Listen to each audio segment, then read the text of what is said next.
If you had told me a year ago that I'd be locked in an all-out battle with the homeowners association over a strip of dirt in the Nevada desert, I would have laughed in your face, then asked what you were drinking because I'd want a glass too. I bought that land to build my mom a small house. That's it. Not to star in some legal drama packed with threats, sabotage, and a woman in a blazer who acted like she owned the Mojave. But there I was, boots in the dust, staring at a brand new metal gate blocking a public road, thinking, this can't be real. When I first bought that forgotten piece of desert, it felt like freedom. Quiet. Empty. Honest. It sat 2 miles from my main property, past the polished entrances and perfect lawns of a community called Silver Bluffs. The kind of place where people cruise around in golf carts like they're saving civilization one HOA newsletter at a time. The parcel itself? Nothing special.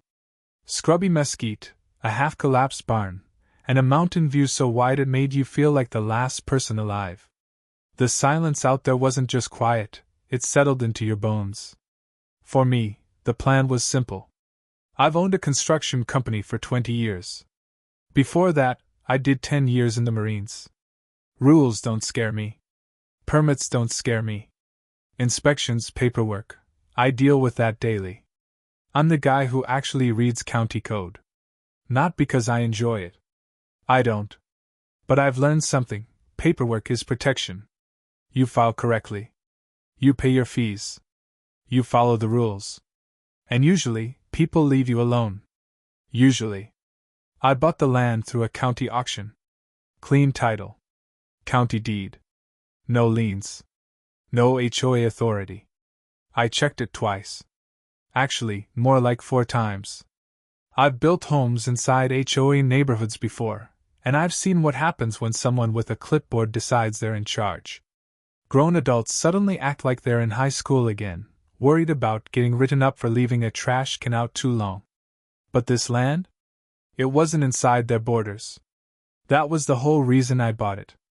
My mom's health hasn't been great. She wanted to move closer to me. She didn't need some oversized house with vaulted ceilings and a dining room no one uses. She needed something practical. 1 story. Steel frame. Wide doorways. Easy access. A front porch facing the sunset. A place where she could sit and breathe. So I did everything right. Filed with the county. Pulled the permits. Paid the fees. Scheduled deliveries. The foundation went in fast. The crew was on schedule. Everything moved smoothly, something construction almost never does. Then one afternoon, I'm unloading rebar when a white SUV rolls up slow, like it's lost. It wasn't lost.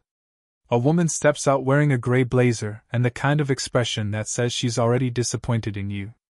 The type of confidence you see in HOA presidents and people who send food back at restaurants. Mr. Mason, she says like she rehearsed it. I'm Laura Crooks, property manager of the Silver Bluffs Homeowners Association. We need to talk about your construction project. I set the rebar down carefully. With people like that, if you move too fast, they think they've caught you doing something wrong. We do? I said. Because as far as I know, this property isn't part of your community. She gave me a tight smile that never reached her eyes. All properties within the Silver Bluffs radius must have new construction approved by our Architectural Review Board. You haven't submitted your plans. I laughed before I could stop myself. Ma'am, this land isn't in your HOA. It's 2 miles outside your gates. I filed with the county. Not you. Her smile stayed frozen, but her tone sharpened. That's a common misunderstanding. Even properties adjacent to our community are expected to maintain visual harmony. Visual harmony? I repeated. The words felt ridiculous. You're worried my mom's house won't match your golf carts? Her jaw tightened. Mr. Mason, you should take this seriously. We can report unsafe or unpermitted construction to the county. I let the silence stretch long enough to make it uncomfortable. Go ahead, I said.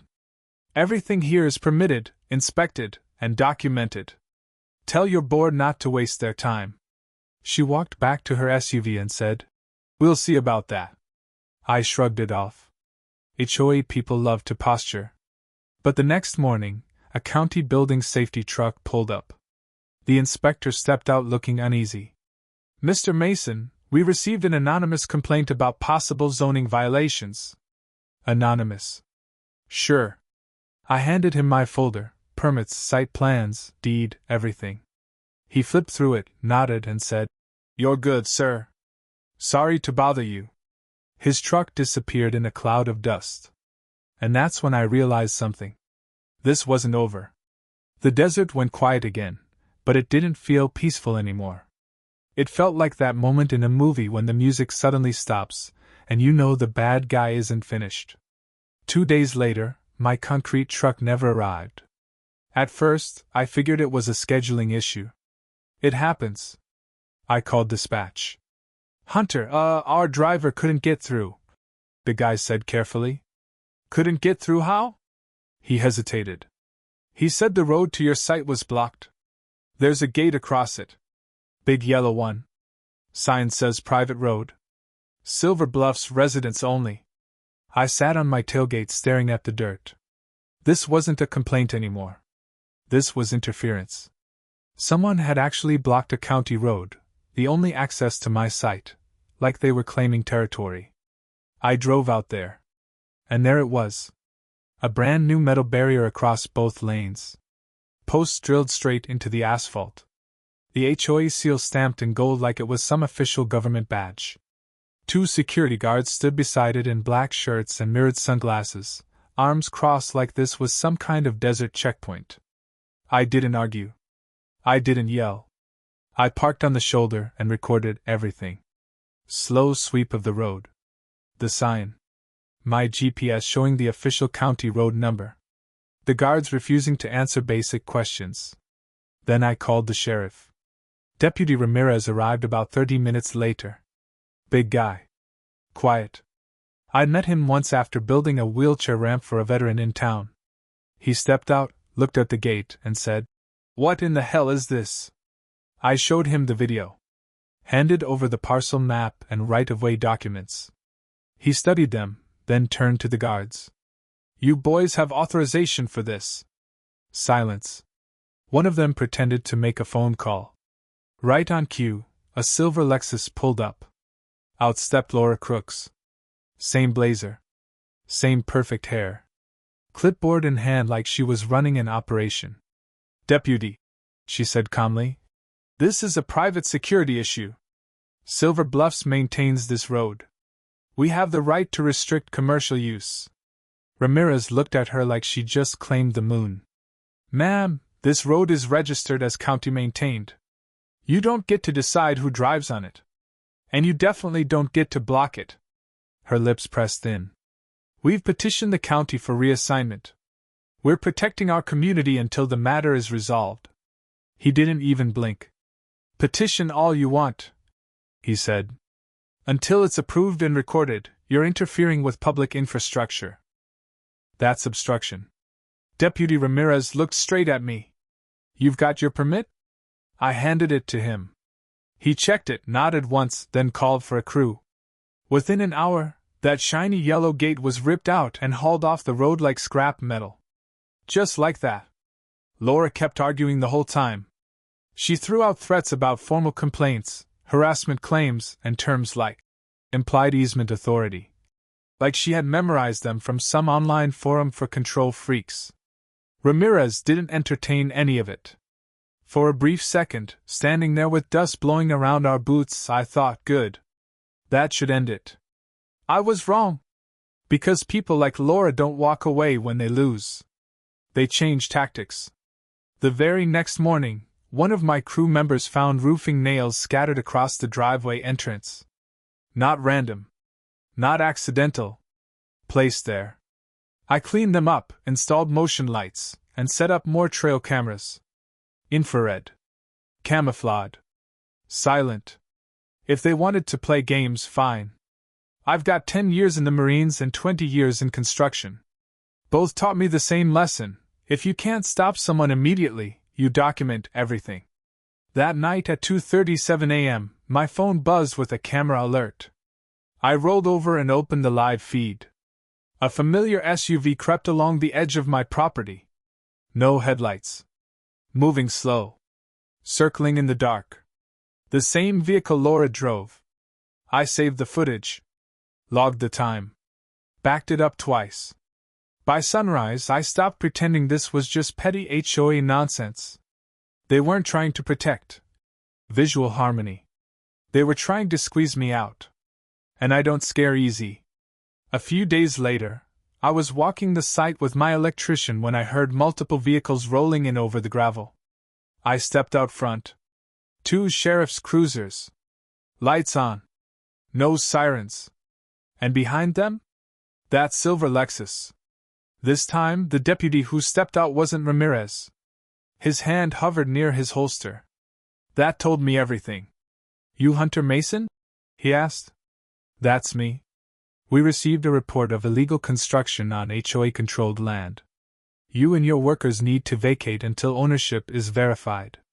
I didn't blink. No. His eyebrows tightened. Sir, that's not optional. It sure is, I said calmly. Before anyone moves another inch, I want your supervisor on the phone. And I want the dispatch record for that 911 call.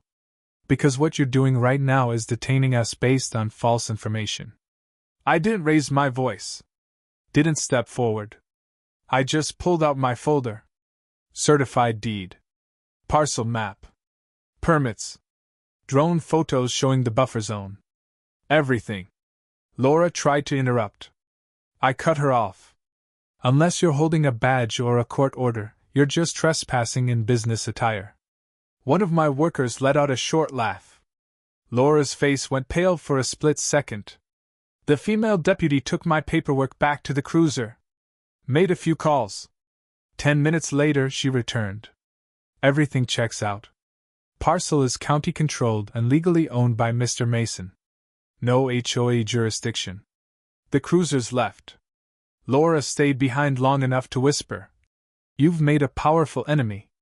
I've had worse, I said. She walked away saying something about contacting the fire marshal. That night, I reviewed the cameras again. This time, I spotted a truck marked Silver Bluffs Water and Landscaping parked near my property line. A man stepped out and walked the fence, taking photos. They were gathering information. So I sent the footage to my lawyer, Mariel Cobb. Sharp. Calm. Doesn't scare easily. Then I filed a public records request with the county clerk to see what Silver Bluffs had recently submitted. The next morning, my building supplier called. Hunter, our delivery truck got stopped, he said. Someone from Silver Bluffs told the driver the road was under dispute. Threatened to fine him for trespassing if he delivered. I gripped my kitchen table so hard my knuckles cracked. Once is petty. Twice is a pattern. This wasn't random harassment anymore. They were trying to choke the project by scaring off anyone connected to it. So I drove to the HOA office. Beige stucco box near a strip mall. Small gold plaque on the wall like they ran the state. Inside, a bored teenager sat at the desk. I'm here to leave a notice, I said, sliding an envelope across the counter. Cease and desist. Detailed list, interference, trespassing, false reporting, obstruction. Everything. He looked at it like it might explode. Make sure Ms. Crooks gets that, I said. Soon after, the story hit local news. Not front page, but in the metro section.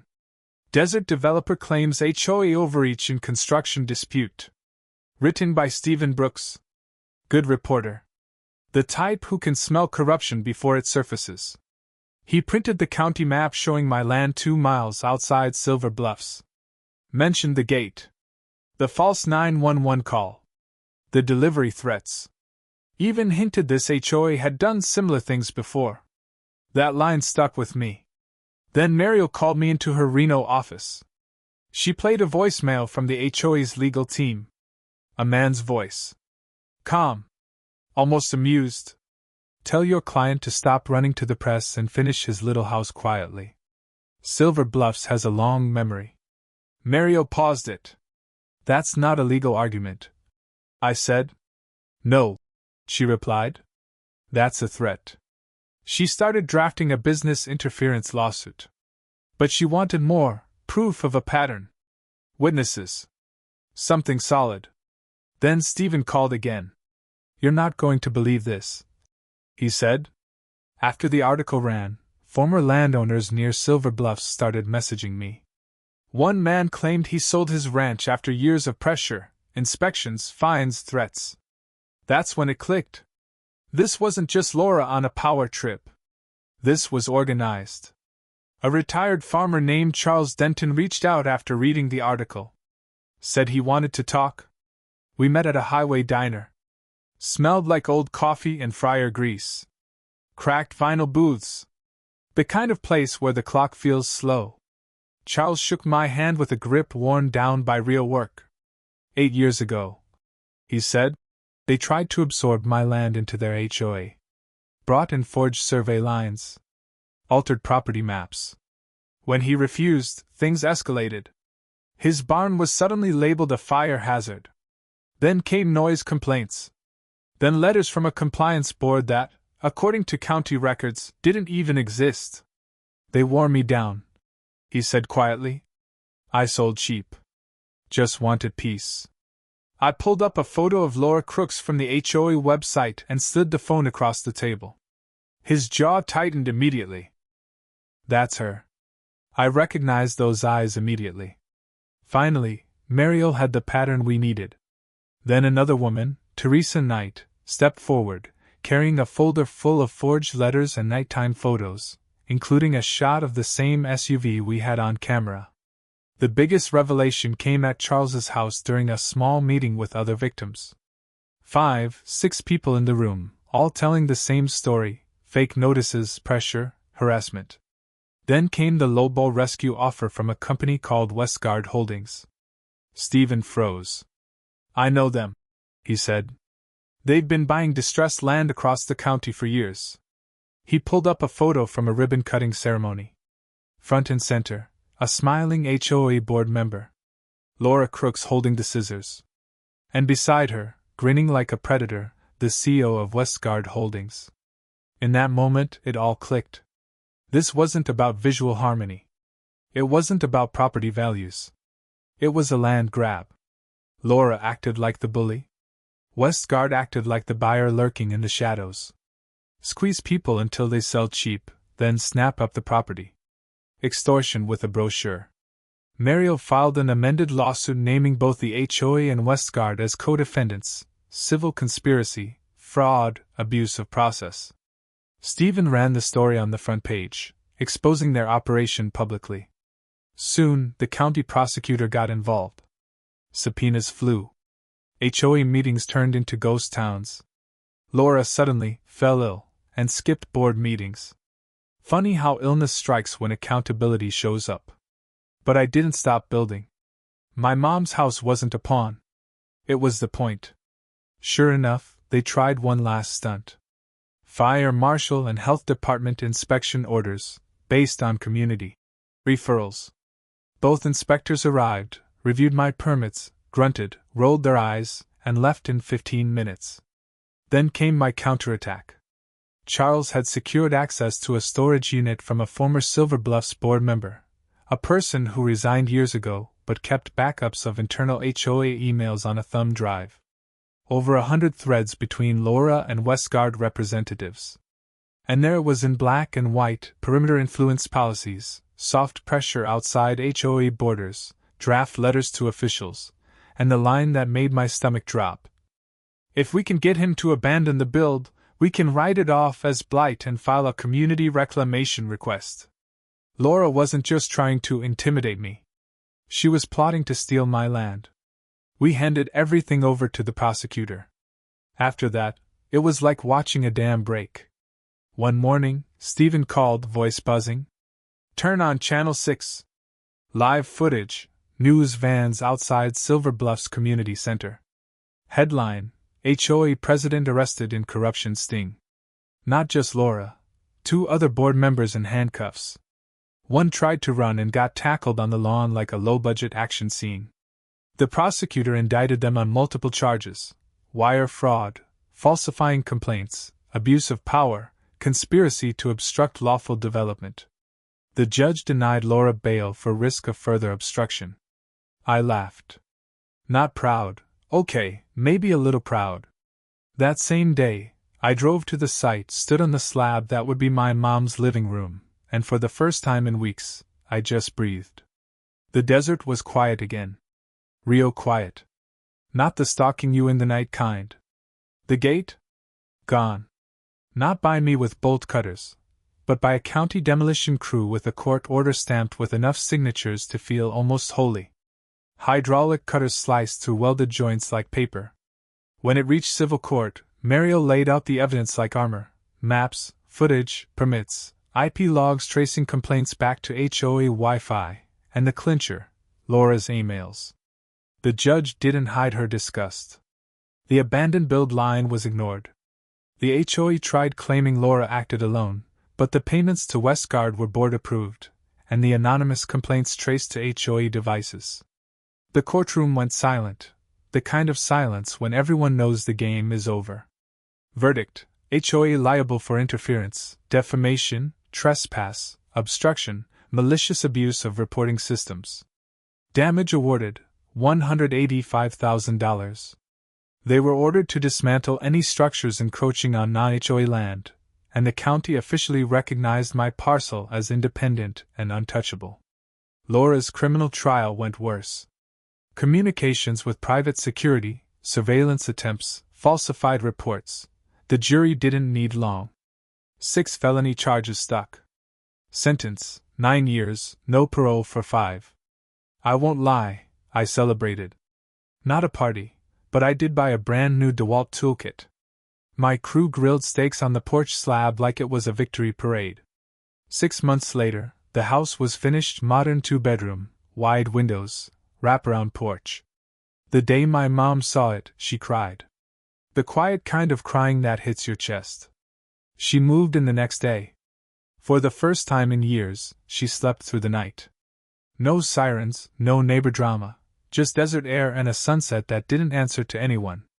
I put a sign at the edge of the driveway, brushed metal, engraved: "This land is not subject to your fantasies. This land is mine." Here's the lesson I didn't see coming: evil doesn't always look like a villain in a dark alley. Sometimes it's a woman in a blazer, smiling through her teeth, talking about visual harmony, while lining up a land grab. Power doesn't always arrive with a weapon. Sometimes it's paperwork, complaints, fake seals, phone calls, a slow grind meant to make giving up feel like relief. The reason they didn't win? I didn't do what most people do. I didn't get tired. I documented. I stayed legal. I stayed stubborn. I didn't fight dirty, I fought prepared. After the story aired, messages poured in: former homeowners, builders, retirees.